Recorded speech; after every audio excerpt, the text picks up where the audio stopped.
Amir, thank you for joining me on 20 Minute Leaders. Thank you for having me. How are you? Good, how are you doing? So great to have you here. How's California? So far it's not too bad. I'm having a good time here in Southern California, but it's shelter in place in the Bay Area and it's all remote. So, I'm just keeping in mind that so many millions of people are losing their jobs, and it's just a very difficult situation that I think that we're fortunate to still be working and to still be active and doing our thing. And you're in upstate New York, right? You're away from all the troubles. Yeah, yeah. We took a house in upstate for a couple of weeks, and yeah, and I think like in a week or two we'll be back to the city. Not a lot to do there at the moment, apart from staying at home and once a week go to the supermarket to get some. Definitely. So when this airs, you'll probably be back in the city already, and everything will be fine. So Mm-hmm. we'll assume that right now everything's okay. Amir, you we got to meet a few months ago when I came to visit this incredible place called Showfields in New York. Mm-hmm. And I Mm-hmm. walk in, and it seems like a regular store, but it's called the most interesting store in the world. That's the sign at the front. Yeah. And my friends came and showed me this incredible place, and then they said, oh yeah, and it's run by Israelis, and Amir here is he's actually one of the co-founders of this. Why was I so amazed? Tell me, what is Showfields, and how did you Mm-hmm. even come to do this? Well, okay, where do I start? Around 3 years ago, we kind of like recognized the gap between the fact that we live in this unique point of time in which there's more innovation, more cool brands out there than probably any other point of time in history. And the fact that when you walk the streets of New York, London, Berlin, Tel Aviv, Hong Kong, it all looks the same, and none of these streets have all these like beautiful variety of brands. And that gap is that like that observation is what started our journey. And along the way, we found out that the reason for this gap is because while it's very easy to start your business online, Mm-hmm. it's not as easy as it used to succeed online, but it's still relatively easy to start. The barriers to entry to the physical world are actually really, really, really high. And most of the brands in the world today don't have the skill set needed in order to open their own physical store. What we thought about is that if we can make the process of opening your own physical store to be as easy as it is to open a website, we can then solve a huge problem for all this huge variety of online brands. And while solving their problem and allowing them easy access to prime location physical retail, we can actually solve the problem that we really set ourselves to solve, which is solving for the discovery problem in the physical world, bringing back the sense of discovery to the physical world. Why is it Showfields. challenging? So why is it difficult for a company to say, okay, we have a new Mhm. brand, we have a new line of products, let's say baby clothing. Why is it Mhm. difficult for me to now go and get a store in New York and just start selling my baby clothing that way? So first of all, most of the first tier cities in the US have mostly very large spaces in prime locations. So it would be very hard for you to find a space that fits your needs. Second, you would have to sign on a long-term commitment, which is something that even brands who do dozens of millions of dollars in sales annually cannot even contemplate. And only then you can start like building the space, designing it, hiring the staff, operate it. All these brands that know how to analyze data online and how to acquire customers online, and how to run a successful e-com business do not necessarily have the skill set to do real estate. Um, and so we're left with a situation where like 95% of the brands in the world today cannot even consider prime location physical retail. And the loss is for the consumers that like don't get to experience these brands in the physical world. Right. Our vision is to empower all customers to be inspired, engaged, and connected when experiencing these brands. And since the last time we spoke, like view around like what Showfields is. has even became wider. And I mean that, like, when we look at show fields now, we see it as a space that merges art and retail, right? Like, you have show and fields. Show is the part of the art and the experiences, etc., and fields is the commerce part. And this can be in many shapes of forms, right? Shapes and forms. It can be in 11 Bond Street in New York. It can be in 530 Lincoln Road, which is our space in Miami. And it can be through our e-com platform that we just launched a week and a half ago. Ah, okay. I'm happy to speak about that, actually, if you want to hear more, because, like, it's something that we're really, really excited about. And for some people, it may look like very quickly put it together to double down on e-com, like what we had, like this COVID situation, and but it's actually something we're working on, like, for more than a year. Right, Wow. our great tech team is working on that, and we're able to launch it in a very interesting timing. So Amir, Yeah. right before we get to there, because I want you to paint a picture for somebody I'm very fortunate that I got to experience Showfields, but many don't because it's in New York and it's in Miami. But it's such a unique experience that I really want to try and capture the essence of it. So walk me through as I walk through the door, what do I experience over there? So in New York, we have a four-story building, which is located on the corner of Bond and Lafayette Street. Basically, half of the space is dedicated to show, which is a food and beverage component with a place where people can hang, which includes an entire top floor, which is only dedicated to empower these brands and, like, constantly hosting different events and activations. And changing art exhibitions, etc. So all these are the show areas. The other 50% are the fields, which is basically our product. Each field is like a room. When you step inside this room, it's an immersive, holistic, very elegant experience around a certain brand. So basically, you walk the space, you get inspired by art, which is constantly rotating and changing. And every time you decide to step from the show areas to one of the fields, it's all about the brands. It's not about us anymore. So it's a space for discovery. You walk in and you don't know what you're going to find, even if you visited the store a month ago, because we keep it fresh the entire time. And I mean both the show part and the fields part. Fields basically change every 6 months. So every 6 months, we have a very big PR moment where we launch a new curation of brands. This moment, by the way, was supposed to take place on March 27th. So this hit us in a very interesting timing.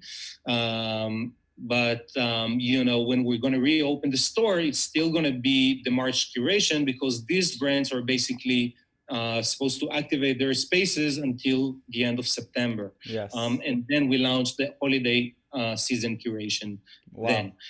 So there is a slide going in between the floors. There is, as I said, an entire floor with a huge terrace that every brand that joins Showfield get to host up to 2 events along their term in this space without any additional cost. And we initiated around 200 events last year in this law, from movie nights to panels to the global forum of the management of LVMH to dinner for influencers, Michelin chefs dinners, art workshops, etc., etc.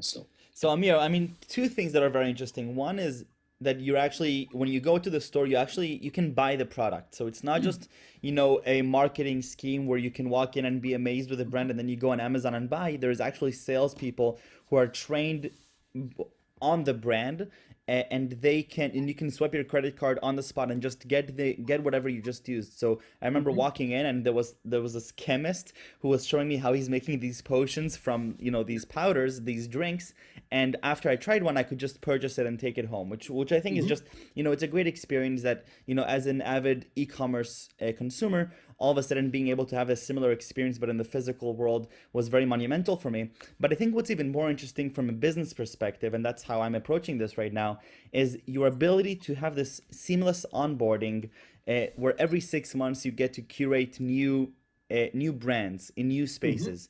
How do I mean it? And this is really where the magic happens, right? Because it's usually so difficult for a brand to open up a store, and you're able to do it almost with minimal contact with the brand, right? And all of a sudden they have a Mhm. pop-up shop. Yeah, like when you think about the technology involved in show fields, which is, basically involved in everything we do, the two most interesting parts are one, the onboarding process, as you Yeah. said, which is a very seamless 6 steps process, all online. Basically, you don't have to step in New York in order to open a store in our space. And it's something that we've been working on for more than 2 years, building this platform and allowing brands to do it. And we Amir, also, that's crazy. Mhm. Allowing somebody to open up a store without ever visiting that store. It's Yeah. it's mind-blowing. Really. Hmm. Thank you. I'm really impressed. Yeah. It's not easy at all. The only part, by the way, which isn't done, entirely automatically, is the design process, which is obviously taken care of by us. But there are like a couple of like design rounds where like we allow the brand to like direct us in the right direction until we can lock a design that is agreed upon both parts. But then we take care of the entire like fabrication, installation, the build out, everything is done. And by the way, till today it was done overnight, so basically you don't have any like dead time in store. um, yeah, I'm probably not the best person about like to dive in really deeply into the showfields technology, because like that's not the part that I'm dealing with on a daily basis. I'm more like leading our revenue targets and real estate. So So Amir, talk to me about the future. Talk to me yeah, about what's happening in real estate, e-commerce, the mixture as you're looking, business-wise into the yeah. next few years. I'm still trying to figure out. So every day, but there are a lot of thoughts, right? Like thinking about the retail real estate market. Yeah. We like unrelated to COVID was the most distressed market in the U.S. for like 3-4 years.